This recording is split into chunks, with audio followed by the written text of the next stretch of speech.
रमज़ान 2025 की सबसे सस्ती और आसान इफ्तारी होगी ये वाले स्नैक्स। बिस्मिल्लाहिर्रहमानिर्रहीम। वेलकम बैक टू जनाब फूड्स। हमेशा की तरह एक इंतहाई सस्ती और आसान रेसिपी के साथ सबसे पहले तो तमाम मुसलमानों को एडवांस में रमज़ानुल मुबारक आमद मुबारक हो। आज हम सिर्फ एक आलू का इस्तेमाल करते हुए ये वाले बहुत ही क्रिस्पी से और यूनिक से स्नैक्स को बनाएंगे और ट्रे भर के बनाएंगे, इसलिए वीडियो के साथ रहिएगा और यूनिक सी रेसिपी को एंजॉय करते हुए जाइएगा।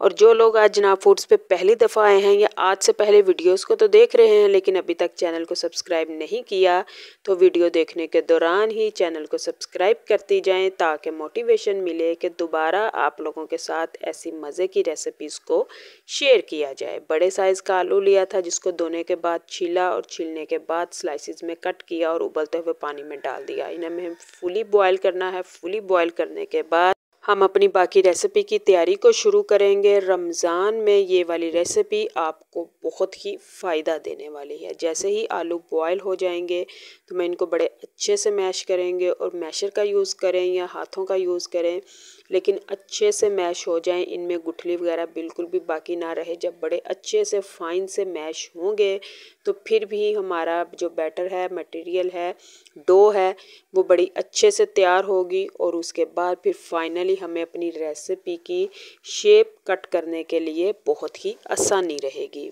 आलू को अच्छे से मैश करने के बाद मैंने इसमें डाला है आधा चम्मच के बराबर ज़ीरा। उसको ज़रा मसल लिया ताकि उसकी खुशबू में मज़ीद इन्हेंसमेंट आ जाए। साथ ही 1 चम्मच के बराबर मैंने खुश्क मेथी का यूज़ किया और आधा चम्मच इसमें जाएगा नमक का। उसके बाद 2 चम्मच भर के मैं इसमें ऐड करूँगी कॉर्नफ्लोर के और 1 चम्मच इसमें जाएगा सूजी का।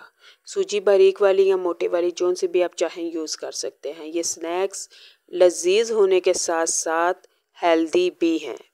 स्पेशली बच्चे हों, बड़े हों, जिस भी एज के लोग हों, इन स्नैक्स को बहुत ही पसंद करने वाले हैं। बड़े अच्छे से मिक्स करेंगे, लेकिन अभी भी जो हमारा डो है वो थोड़ा सा पतला है। उसको मज़ीद फाइन करने के लिए और रेसिपी की तैयारी के बाद इसको खूबसूरत लुक देने के लिए मैं इसमें ऐड करूँगी 2 चम्मच भर के मैदा के और उसके बाद फिर हम इसको बड़े अच्छे से गूंद लेंगे। जितनी क्वांटिटी आपको बताई है, अगर आप रेसिपी बनाना चाहें तो इससे ज़्यादा की ज़रूरत आपको बिल्कुल भी नहीं पड़ेगी। बड़ा फाइन सा जो हमारा ये बिल्कुल आटे की तरह हमारी डो तैयार हो जाएगी और इसको ना ही बहुत ज़्यादा हार्ड रखना है और बहुत ही ज़्यादा इसको पतला भी नहीं रखना कि हमारी फाइनल रेसिपी की कटिंग ही ना हो सके। बिल्कुल इसी तरह से हो जाएगा कि जिस तरह से हम रोटी के लिए आटा गूंथते हैं, ये भी बिल्कुल फाइनली ऐसा ही तैयार होगा। रोटी की तरह बिल्कुल इसको बेल लेंगे, लेकिन बेलते हुए ये ध्यान रखना है कि रोटी के जितना इसको पतला नहीं करना,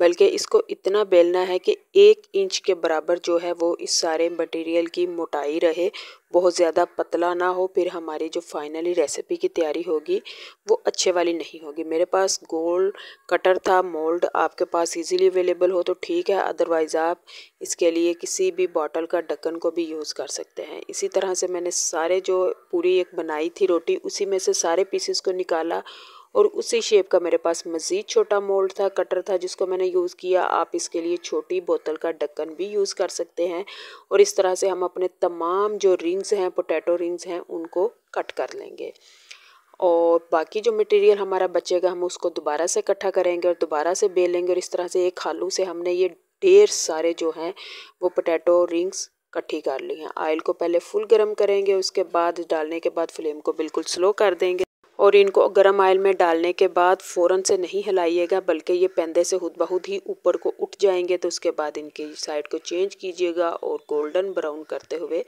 फ्राई कर लीजिएगा। और रमज़ान हो या नॉर्मल डेज़ हो, इस रेसिपी को एंजॉय कीजिएगा। साथ ही साथ जनाब फूड्स को सब्सक्राइब कीजिएगा। रेसिपी पसंद आए तो वीडियो को लाइक कीजिएगा, अपने फैमिली फ्रेंड्स के साथ शेयर भी कीजिएगा और प्यारा सा कमेंट भी कीजिए।